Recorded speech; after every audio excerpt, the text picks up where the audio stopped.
Assalamualaikum. Jadi kali ini kita akan membahas jaringan meristem. Oke, jadi ada apa aja sih di jaringan meristem itu? Simak lebih lanjut ya. Oke, mari mulai. Kita harus tahu nih jaringan itu apa. Jaringan adalah sekelompok sel yang mempunyai asal, struktur, dan fungsi yang sama. Tumbuhan tersusun atas dua jenis jaringan, yaitu jaringan meristem dan jaringan dewasa. Jaringan meristem atau disebut juga jaringan embrional adalah jaringan yang sel-selnya aktif membelah secara mitosis sehingga tumbuhan mengalami pertambahan tinggi dan volume. Nah, dari itu juga jaringan meristem terbagi menjadi 3, yaitu ciri-ciri, fungsi, dan juga jenis-jenis jaringan. Kita bahas satu-satu ya. Jadi yang pertama adalah ciri-ciri jaringan meristem.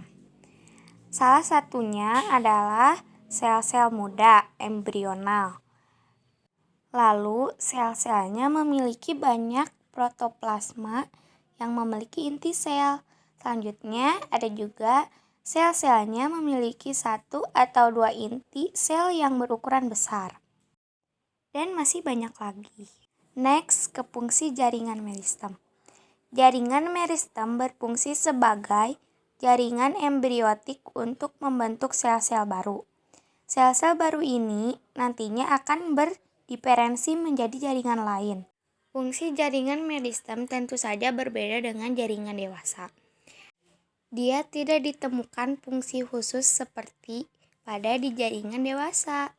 Tetapi keberadaan jaringan meristem sangat penting bagi pertumbuhan dan perkembangan tumbuhan. Lalu kita ke jenis-jenis jaringan meristem.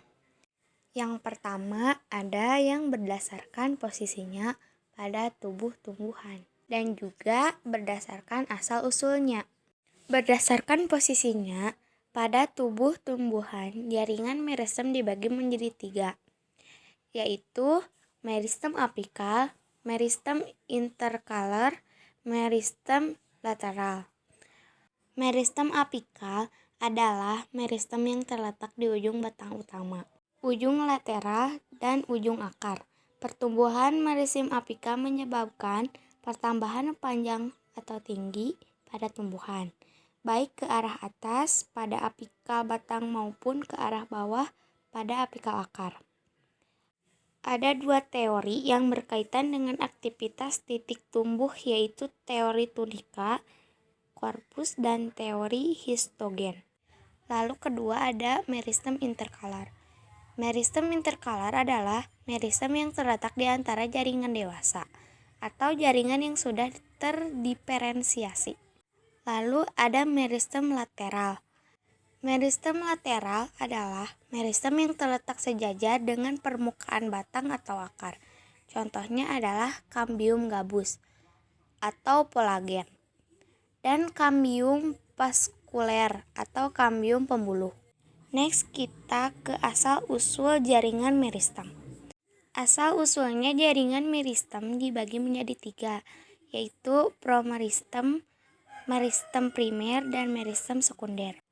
Promeristem pada fase embrio, tumbuhan sudah memiliki sel-sel yang aktif membelah berupa promeristem atau meristem primordial. Promeristem merupakan bagian awal dari meristem yang sudah ada, yaitu berupa darah kecil pada ujung akar dan ujung batang. Menurut teori Haberland, promeristem akan berkembang menjadi protoderm, prokambium, dan meristem dasar. Lalu ada juga meristem primer yang merupakan jaringan yang berasal dari perkembangan promeristem. Meristem primer memiliki sel-sel yang berkembang langsung dari sel-sel embriotik.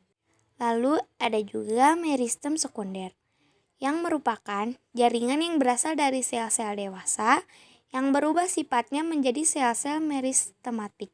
Sel-sel meristem sekunder berbentuk pipih atau prisma dan memiliki vakuola yang besar di bagian tengahnya. Contohnya adalah Cambium vasculer dan Cambium gabus. Nah, kita ke bagian 2, yaitu Cambium vasculer.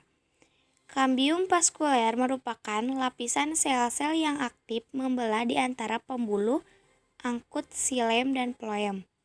Untuk lebih jelas, lihat contoh ini ya. Langsung kita ke kambium gabus atau pelogen. Kambium gabus adalah jaringan kambium yang membentuk lapisan periderm atau pelindung.